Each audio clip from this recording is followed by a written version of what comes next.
नमस्कार दोस्तों, आज की कहानी का नाम रहेगा भैया दूज। एक गांव में एक बहुत ही बुजुर्ग महिला रहती थी। उसका एक बेटा था और उसकी एक बेटी भी थी। बुजुर्ग महिला ने अपनी बेटी की शादी कर दी थी।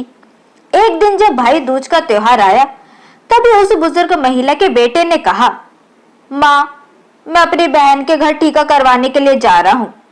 जिसके बाद उसकी माँ ने कहा, बेटा, हम लोग बहुत गरीब लोग हैं, तुम टीका करवाने के बाद अपनी बहन को क्या दोगे?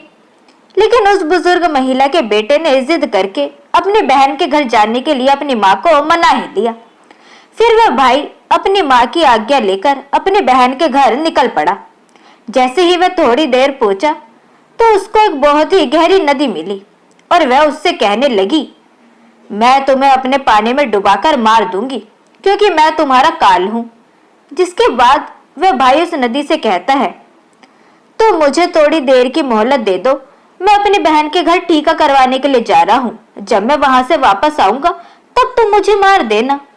जिसके बाद वह नदी भाई को आगे जाने के लिए रास्ता देती है और फिर वह भाई आगे की ओर चल देता है। थोड़ी दूर पहुंचने के बाद उसको एक शेर मिलता है जो कहता है, मैं तुम्हें खा जाऊंगा। इसके बाद वह भाई शेर से कहता है, अभी नहीं, मैं अभी अपनी बहन के पास टीका करवाने जा रहा हूँ। जब मैं लौट कर आऊंगा तो तब मुझे खा लेना। फिर से भाई आगे की ओर निकल पड़ता है और आगे के रास्ते पर चलने लगता है। तो कुछ दूर पहुंचकर उसको एक सांप मिलता है।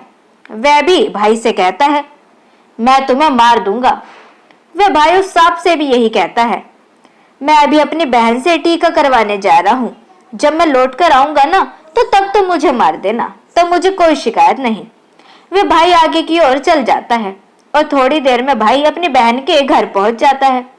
जब वह अपनी बहन के घर पहुंचता है तो घर के बाहर से आवाज लगाता है, लेकिन घर के अंदर उसकी बहन सूत काट रही होती है।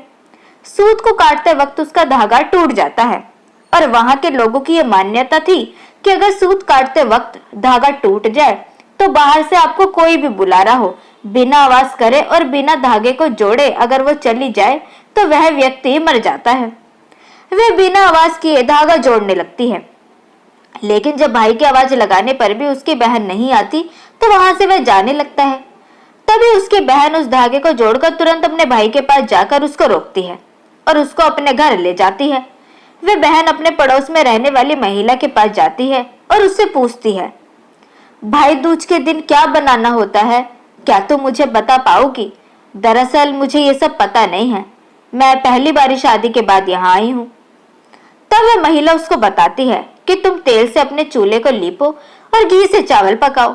वह बहन घर जाकर पड़ोस के द्वारा बताई हुई चीजों को करने लगती है। तभी उसका भाई उससे कहता है, बहन, मुझे बहुत जोरों की भूख लगी है, क्या तुम मुझे कुछ खाने को दे पाओगी? लेकिन उसकी बहन पड़ोस की महिला की बातों में आकर काम कर रही होती है। जब उसका भाई रसोई में जाकर देखता है तो वह अपनी बहन से कहता है, तुम तो बड़ी भोली हो बहन, जिसके कारण तुमको कोई भी पागल बना देता है। क्या तुमने कभी घी में चावल पकते हुए देखे हैं और तेल से कभी चूल्हे को लिपा हुआ देखा है? क्या करती हो? ये सब गलत है। तुम गोबर से चूल्हे को लीपो और पानी में चावल को पकाओ। वह बहन अपने भाई की बात मानकर वही करती है जैसा उसका भाई करने के लिए उसको बोलता है और वह खाना बनाकर अपने भाई को खिलाती है। थोड़ी देर बाद वह अपने भाई को टीका कर देती है। जब उसका भाई अगले दिन वापस अपने घर जाने के लिए कहता है तब उसकी बहन अपने भाई के लिए रास्ते में ले जाने के लिए कुछ लड्डू बना कर देती है कि इसको रास्ते में भूख लगेगी तो खा लेगा, वरना बेचैन फिरेगा और रास्ता भी ठीक से पूरा ना हो पाएगा। उनमें से कुछ लड्डू अपने बच्चों के लिए भी बचा लेती है। जैसे ही उसका भाई चला जाता है, उसके बहन के बच्चे खाने के लिए जिद करते हैं, तो वे अपने भाई के लिए बनाए हुए लड्डुओं में से जो बचाए हुए लड्डू थे अपने बच्चों को दे देती है और तभी उनके बच्चों की नजर उस लड्डू पे पड़ती है जो एकदम से नीले हो रहे थे। जब वे जाकर रसोई में देखते हैं तो उनको पता लगता है कि उनकी माँ ने जो लड्डू बनाए हैं उनमें सांप मर चुका है और उसी से ही हमारी माँ ने लड्डू बनाए हैं। जिसके बाद वह अपनी माँ को जाकर ये सारी बात बताते हैं, जिसको देखकर वह बहुत दुखी हो जाती है और वह तुरंत अपने भाई के पीछे भागती है। रास्ते में कुछ दूर चलने के बाद उसका भाई उसको मिल जाता है। फिर तभी उसकी बहन से पूछती है, भाई तूने वो लड्डू तो नहीं खाए ना? उसका भाई कहता है, नहीं, अभी तक तो नहीं खाए। लेकिन जब वो जा रहा होता है उसके दिमाग में सांप, शेर और नदी की बात ही घूम रही होती है। ये सभी बात वो अपनी बहन को बता देता है, लेकिन तभी उसका भाई कहता है, तुमने मेरी जान आज तो बचा ली, लेकिन तुम मेरी जान आगे नहीं बचा पाओगी। और यही सब कहकर वह उसे जाने के लिए कहता है। उसकी बहन अपने भाई को अकेला नहीं जाने देती और उसके साथ जाने के लिए कहती है। उसका भाई अपनी बहन को साथ ले जाने से साफ मना कर देता है, लेकिन उसकी बहन जिद करने लगती है और कारण अपने भाई के साथ जाने लगती है। कुछ दूर चलने के बाद जब बहन को प्यास लगती है तो वह अपने भाई से कहती है, भाई मुझे पानी पीना है, यहाँ कोई नदी या तालाब हो तो मैं पानी पी लूं, बहुत जोरों से प्यास लगी है। उसका भाई कहता है, यही पास में एक तालाब है, रुको, मैं उस तालाब से तुम्हारे लिए जल ले आता हूँ। वह अपने भाई को तालाब के पास नहीं जाने देती। उसे लगता है कि हो सकता है दोबारा कोई दुर्घटना हो जाए, और स्वयं ही अकेले तालाब के पास जाती है। जब वह तालाब के पास पहुंचती है तब उसको बुजुर्ग महिला मिलती है। वह बुजुर्ग महिला को तालाब के पास देख उसकी बहन उससे पूछती है, आप कौन है माँ जी?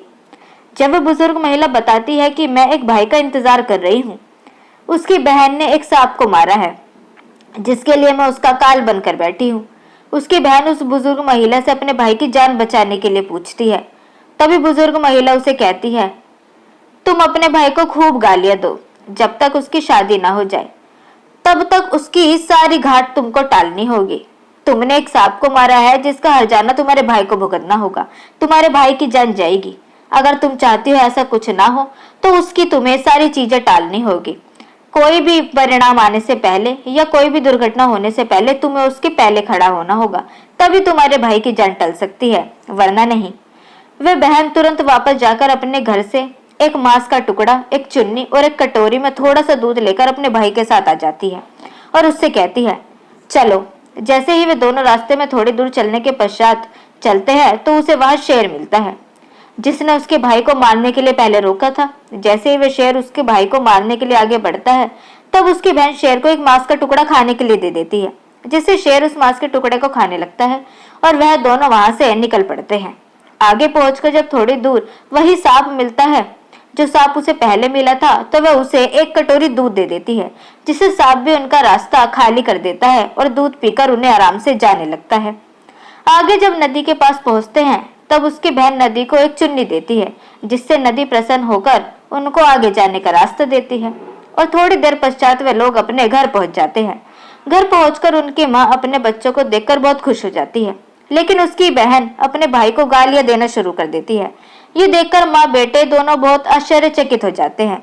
और थोड़े दिन गुजरने के बाद जब उन्हें अपने बेटे का विवाह करने लगती है, विवाह के जब निकासी की बारी आती है तब उसकी बहन कहती है, पहले मेरी निकासी करो, मेरे भाई को आगे के रास्ते से नहीं पीछे के रास्ते से लेकर जाओ। बहन के ऐसा बोलते ही आगे का दरवाजा टूटकर गिर जाता है, जिसे देखकर सब हैरान हो जाते हैं। फिर जब फेरों की बारी आती है तब उसकी बहन कहती है, पहले मेरे फेरे करो, मेरे भाई के बाद मैं। और ऐसा बोलते हुए वहां आग में लग जाती है, जिससे कि आग बुझाने के लिए वह आगे आ जाती है। ये सब देखकर भी लोग हैरान हो जाते हैं। जब सुहाग रात की बारी आती है तो बहन कहती है कि मैं भी इन्हीं के कमरे में साथ में सोऊंगी। ये सब सुनकर लोग बहुत अचंभित हो जाते हैं कि आखिर कर क्या रही है। लेकिन जब कमरे में जाते ही वहां से एक काला सांप निकलता है तो वह बहन उसको मार डालती है और वहां से निकल कर अपने भाई को सुरक्षित कर लेती है। ये सब होने के बाद ये सारी बातें वह गांव के सभी लोगों को और अपने माँ और भाई को बताती है, जिससे सुनकर वे लोग बहुत खुश होते हैं कि किस तरह उसने अपने भाई की जान बचाई और किस तरीके से उसने सांप को मारकर उसकी सारी चीजें टाल दी। तो दोस्तों, कैसी लगी आपको यह आज की कहानी, यह हमें कमेंट सेक्शन के थ्रू जरूर बताएं।